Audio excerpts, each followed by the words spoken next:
welcome to our channel. Some of you may know Germany as this or as that. But today we'll be talking about a story that Germany is not so much known for. Today we'll be talking about Helena, okay? And what happened. The whole reason why you clicked on this video in the first place. So we will shine a light on the fear, the myths, and the truths that often gets lost. Now let's go on this journey together, okay, and discover what really happened. Don't forget to like and subscribe if you want to see more videos.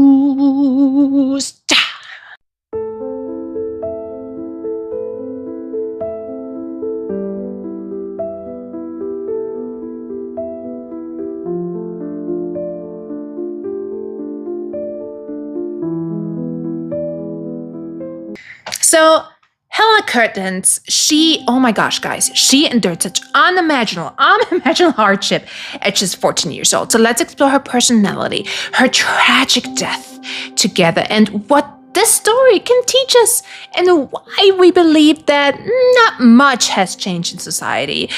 So let's just start becoming aware of the past and what happened. And this case, guys, it left Germany shocked in 1738. Also, before we start, I just want to give you a quick comparison about European witch trials. It resulted in about 40,000 to 60,000 victims. It lasted from the 15th century to the 18th century and lasted for like 300 years. So Germany being at the top rank of execution. So to compare Salem witch trials in 1692, it had about 25 victims, which I know that it only lasted like 1 year and it had like 25 victims. But this is still too much, guys. Too much in the name of what? The what? So, okay. Helena, what's up? What happened? Helena Curtens, our girl, she was born in the lovely town of Gerresheim in 1722. The exact month of her birth remains uncertain and a mystery, but some sources actually suggest that she may have arrived in May, placing her under the signs of a Taurus or a Gemini. So, she was the beloved daughter of Kasparus Curtens and Elizabeth Jägers. Yes, just like Jägermeister. You got that right? You got it right. Tragedy struck when Elizabeth died shortly after giving birth to her 7th child, leaving Kasparus to face the overwhelming challenges of being a widowed father. So this is in an era where single fatherhood was almost unthinkable. Okay, Kasparus found himself in the dire of need of support and thus married for the 4th time, taking Anna Margareta Eisenberg as his new wife, and unfortunately, accounts indicate that Helena and Anna, they did not have a harmonious relationship. Nope. They were creating a tense atmosphere and they were clashing all the time. Despite these challenges, Kasparus continued to expand his family, eventually fathering a remarkable total of 18 children. 18 children, with Helena being one now of many. 18 children? 18. Guys, I have 2 children and they're already enough for me. Okay. Did they have child support back then? I wonder. Child support. I don't know, man. 18 with 4 different women. Can you believe it? During a time where it was already so difficult to give birth in the first place. Actually, as a child, Helena was known for her sharp intellect and vibrant energy. She was spirited and full of life, always eager to learn and make new friends. Now, her laughter echoing in the halls of her home. Her natural charisma made her well-liked, painting a picture of a lively young girl who brought joy to those around her, okay? So, however, upon entering puberty, Helena underwent a significant transformation, so much like any other children do, right? So, her once carefree demeanor began slowly to shift. Health issues plagued Helena, prompting her father to take her on frequent trips to Cavalier in Niederrhein in search of remedies and cures. So these journeys became an integral part of her upbringing, providing both a chance for healing and opportunities for adventure in unfamiliar places. And guys, I'm pretty certain that she really enjoyed spending some time with her father. Imagine being one of 18 children. I mean, I can imagine how easily you can just get overlooked. Thankfully, in 1736, after a series of trials, Helena was finally healed and rejuvenated, and this marked a crucial turning point in her life, setting the stage for events that would define her future. On December 5th, 1484, Pope Innocent VIII released a document called the Hexenbulle, which translates to witch bull in English. Now, this document was later then adopted in 1486 when two bloodthirsty Germans published the infamous Hexenhammer, also known as the Malleus Maleficarum.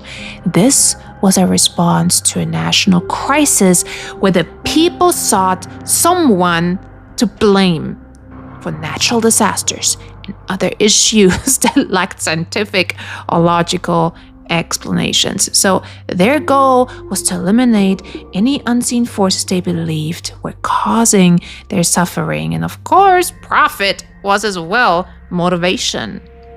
So basically, the Hexenhammer was sort of a Bible for witch hunters. 3 editions, 42 chapters, which shall hold all the answers and set the stage for worse to come, okay? For the entire nation and for Helena. I can make another video about this if you're interested. Just let me know in the comments below. This is vital to understand due to the circumstances forming and shaping Helena's fate. So on the same night as Helena arrived from the trip, she went to lay down in her bed.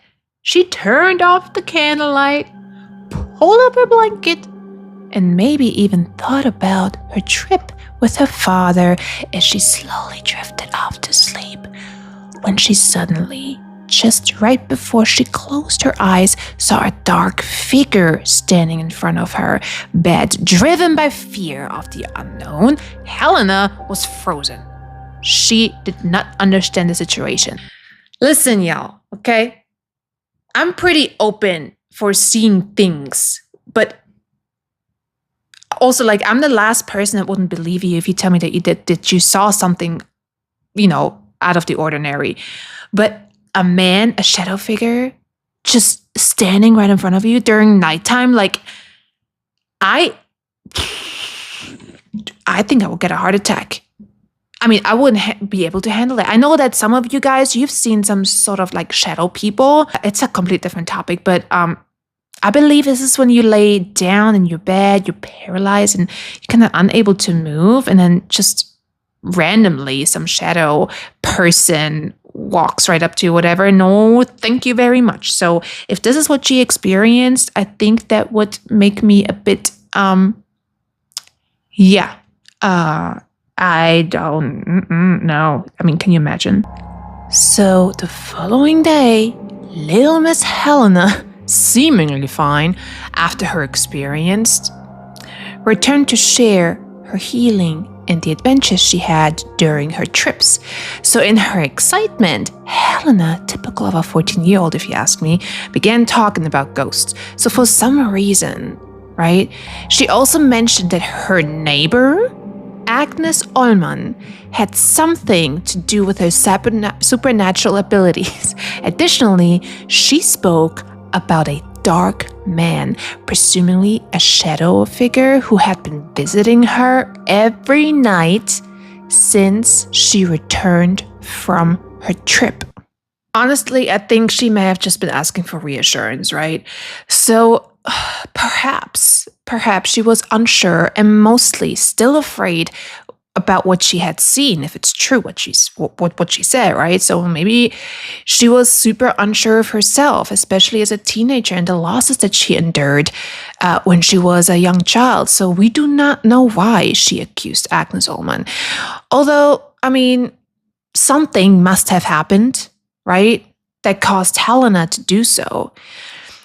And so the rumors, just like today, they spread like wildfires. And unfortunately, those rumors also reached a judge in town. And can you guess what happened next?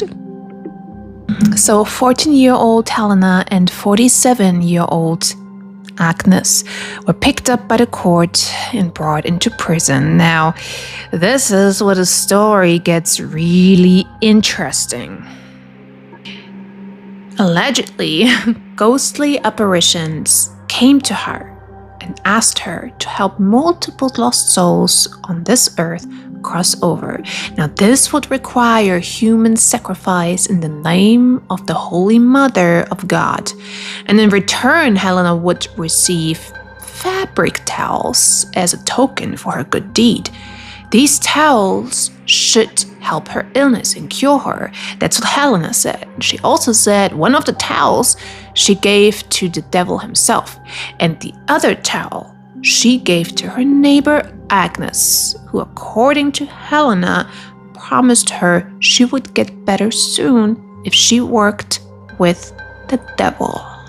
So our dear Helena had a very vivid imagination that she couldn't keep to herself, so the court stared at her and thought, dude, this can't get any worse.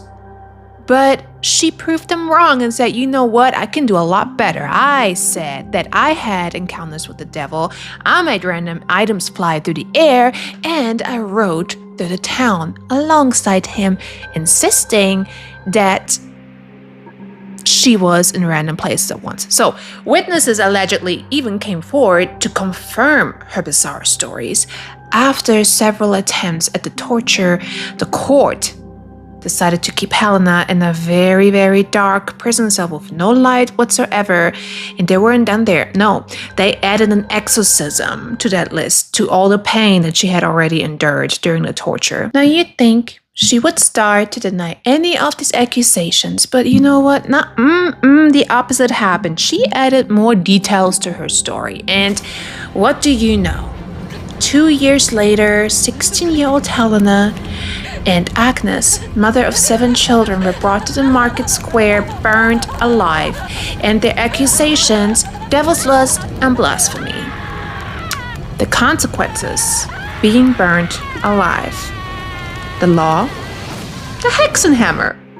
And their fate, the tragic issue of victim blaming, is compounded by gaps in scientific understanding, particularly when individuals with mental health challenges hold positions of power. So guys, I'm usually someone that does not agree with someone who likes to take down other people. I'm just thinking back, we don't know what happened between Agnes and Helena. We don't know what was going on in Helena's head, but what we do know is that she was 14 years old at that time when she made these allegations. So basically, Helena couldn't keep her mouth shut for whatever reason and pulled Agnes down with her and her sinister fantasies. To me, Helena, it sounds like she had a troubled childhood. She craved attention, and maybe she didn't understand the consequences of her actions. Maybe she didn't know what physical death means. So maybe she thought if she left this earth, she could be with her mother reunited once again on the other side. Maybe Agnes was a figure in her life who she desperately wanted to be her mother. Seeing how much love and affection Agnes' children received from her, maybe jealousy drove Helena to insanity. We will never know. We will never know. What we do know, however, is that a book which was written by mentally ill people, was considered the Bible for 300 years, a book that held the law of the tragic fate of so many.